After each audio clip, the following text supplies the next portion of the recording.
আসসালামু আলাইকুম প্রিয় দর্শক, অন্য মঞ্চের আলোচনায় আজকে আমাদের অতিথি হিসেবে আছেন যে ছাত্রলীগ আসলে বৈষম্য বিরোধী ওই ছাত্রছাত্রীদের উপরে প্রথমে আক্রমণ করেছিল কিনা। আমরা এই ব্যাপারে বেশ কিছু জবানবন্দি, আমি জবানবন্দি বলছি, যাদেরকে যাদেরকে দায়ী করা হয় বা যাদের কথা বলা হয়, আমি তাদের বেশ কিছু স্টেটমেন্ট নিয়েছি। সেই স্টেটমেন্টের কিছু অংশ আপনাদেরকে শোনাতে চাই, কিন্তু সেটি শোনাবার আগে আমার মনে হয় একটা জিনিস আপনাদের জানা প্রয়োজন। সেটা হচ্ছে ছাত্রলীগের যে নিজেদের হোয়াটসঅ্যাপ গ্রুপ ছিল, সেই গ্রুপে সাদ্দাম হোসেন কিংবা ইনান ছাত্রলীগকে কি ধরনের নির্দেশনা দিয়েছেন।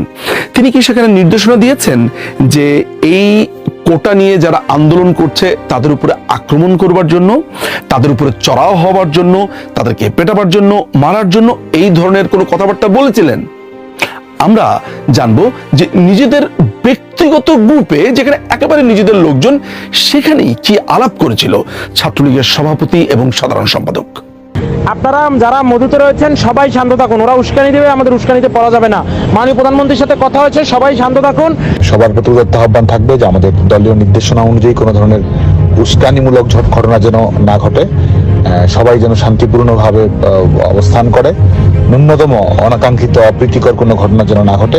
আপনারা সেই আলোচনা শুনলেন এবং পরিষ্কারভাবে নির্দেশনা রয়েছেন এখানে কোনো ধরনের হানাহানি, কাটাকাটি, মারামারি কিছুই যাতে না হয়।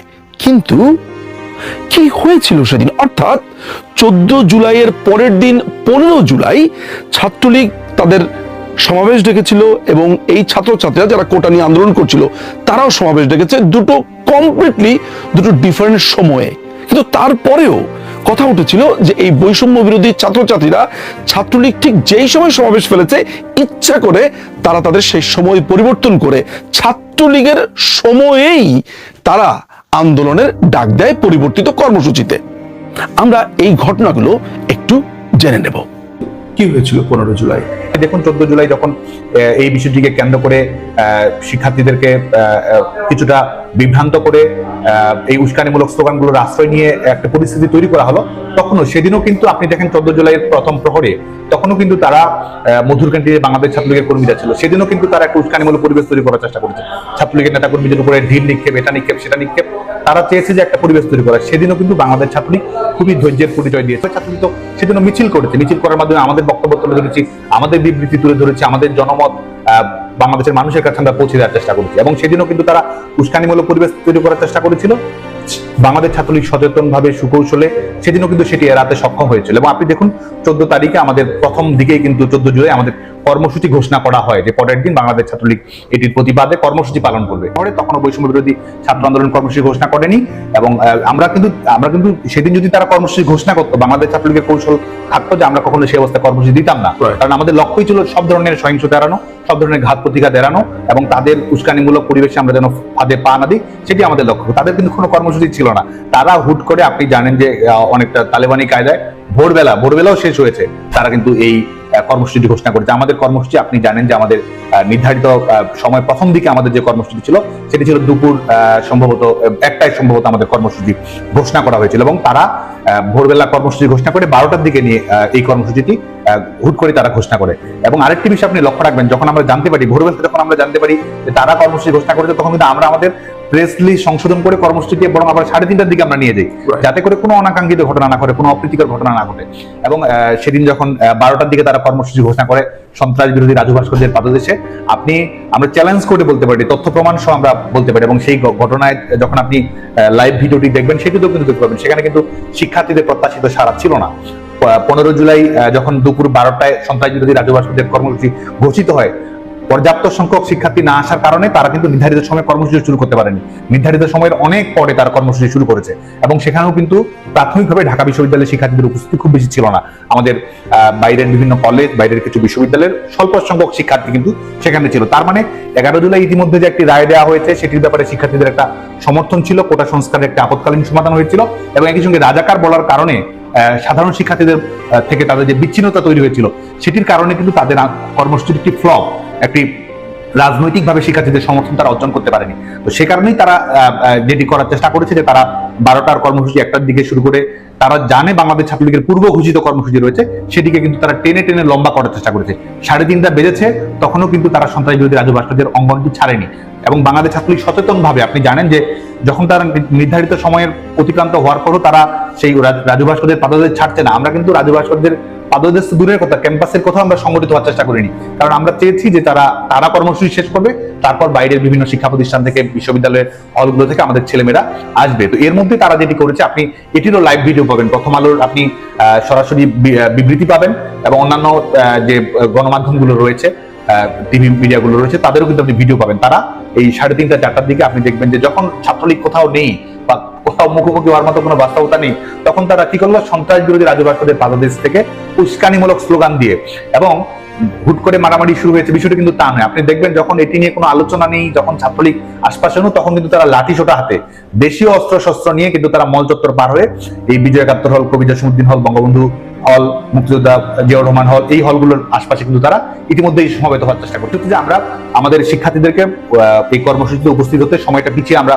ফোনে যেটি যোগাযোগ করছিলাম, যে একটু দেরিতে আসে, কারণ আমরা চাচ্ছিলাম যে আমরা সুস্পষ্টভাবে বুঝতে পারছিলাম যে তারা এখানে একটা অপ্রীতিকর পরিবেশ তৈরি করতে চায়, অনাকাঙ্ক্ষিত পরিবেশ। আমরা কিন্তু নিরুৎসাহিত করছি যে তারা কর্মসূচি শেষ করে সব ধরনের প্রক্রিয়া শেষ করবে, তারপরে বাংলাদেশ ছাত্রলীগ তাদের কর্মসূচি পালন করবে। এবং আমাদের যে রাজনৈতিক কৌশল ছিল, আমাদের যে ধরনের দৃষ্টিভঙ্গি ছিল, প্রয়োজনে আরো লম্বা সময় পার হওয়ার পরে আমরা আমাদের কর্মসূচি স্থলে যাব, সেটি কিন্তু আমাদের লক্ষ্য ছিল, সেটি আমাদের কৌশল ছিল। কিন্তু আমরা যেটি দেখলাম যে 3:30 4টার দিকে তারা কিন্তু এই অস্ত্রশস্ত্র, এমনকি হলগুলো তো আমাদের ছাত্রলীগের কর্মীরা কিন্তু কর্মসূচি থেকে বের হওয়ার জন্য তখনও আসেনি। তারা অস্ত্রশস্ত্র নিয়ে প্রথমে, আপনি জানেন যে এই কবি জসিমউদ্দিন হল, বঙ্গবন্ধু হল এবং মুক্তিযোদ্ধা জিয়াউর রহমান হল, এই হলগুলোতে তারা যায়। এবং এই বিজয় একাত্তর হলের ঘটনা ঘটার আগে আপনি যদি দেখবেন যে তারা কিন্তু হলগুলোতে গেছে, সেখানে উস্কানিমূলক স্লোগান দিয়েছে। গেট শুধুমাত্র ছাত্রলীগের কর্মী বা সাধারণ শিক্ষার্থী নয়, গেটে যারা আমাদের প্রহরী ছিল, আমাদের যারা হলের স্টাফ রয়েছে, তারাও কিন্তু আক্রমণের আক্রান্তের শিকার হয়েছে। রাজু ভাস্কর্য থেকে মিছিল নিয়ে বিজয় একাত্তর হলের দিকে লাঠিসোঁটা নিয়ে এগিয়ে যায় কোটা আন্দোলনকারীরা। একই সময় কোটা আন্দোলনকারীদের ভেতর থেকে সূর্য সেন হল লক্ষ্য করে ইটপাটকেল ছুটতে দেখা যায়। এদিকে বেলা 3টার দিকে রাজু ভাস্কর্যে সমাবেশের কথা ছিল। সমাবেশে যোগ দিতে তারাও জড়ো হয় ক্যাম্পাসে। বঙ্গবন্ধু সবখানেই তারা যেটি চাচ্ছিল, একটি পরিবেশ তৈরি হবে, পরিবেশ তৈরি করে একটা অপ্রীতিকর পরিবেশ, একটি সহিংসতার দিকে ঠেলে দেওয়া, এবং সেটির মাধ্যমে এক ধরনের পলিটিক্যাল অ্যাডভান্টেজ নেওয়া, এবং তাদের আন্দোলন যে ফ্লপ হয়েছে সেটিকে জিইয়ে রেখে আলটিমেট তাদের যে গোল, সরকার পতনের আন্দোলন দিকে নিয়ে যাওয়া, সেই দিকে তারা সেই চেষ্টাটি করবে। এবং সেই কারণে কিন্তু সকল হল থেকে তারা গেছে, এই অস্ত্রশস্ত্র নিয়ে গেছে। শিক্ষার্থীরা কিন্তু সাড়া দেয়নি, তারা উস্কানিমূলক স্লোগান দিয়েছে, আক্রমণ করেছে, এবং তারা চরম ঘটনাটি তারা ঘটাতে সক্ষম হয়েছে। বিজয় একাত্তর হলে আপনি জানেন যে আমাদের একজন শিক্ষক, তখনও কিন্তু আমরা বলছি আমাদের ছাত্রলীগের কর্মীরা কিন্তু জড়ো হয়নি, কারণ আমাদের এটি ইনস্ট্রাকশন ছিল যে তারা তাদের মুখোমুখি অবস্থাতে যেন কখনোই না যায়।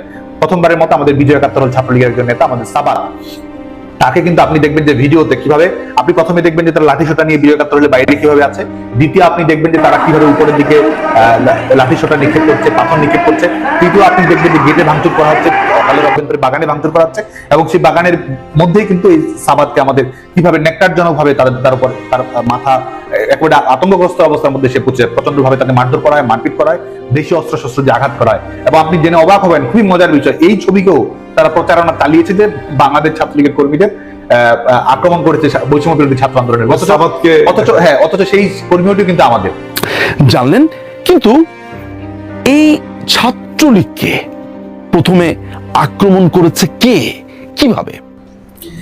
এই যে একটা কথা তোলা হলো যে তাদের একজন ছাত্রকে আক্রমণ করা হয়েছে, এবং তারা প্রথম আক্রমণ করলো কোথায়? বিজয় একাত্তর হলে। এই যে গুজবটা ছড়িয়েছে, এটা কি আপনারা তখন জানতেন, বা প্রতিরোধের ব্যবস্থা কি আপনারা করেছিলেন কিনা কোনো? তারা যখনই এই গুজবটি ছড়ায়, তখন যখনই আমাদের নেতাকর্মীরা, আমাদের শিক্ষার্থীরা জানতে পারে, আমরা কিন্তু সামাজিক যোগাযোগ মাধ্যমে এটি বলা শুরু করি যে এ ধরনের কোনো ঘটনা ঘটেনি।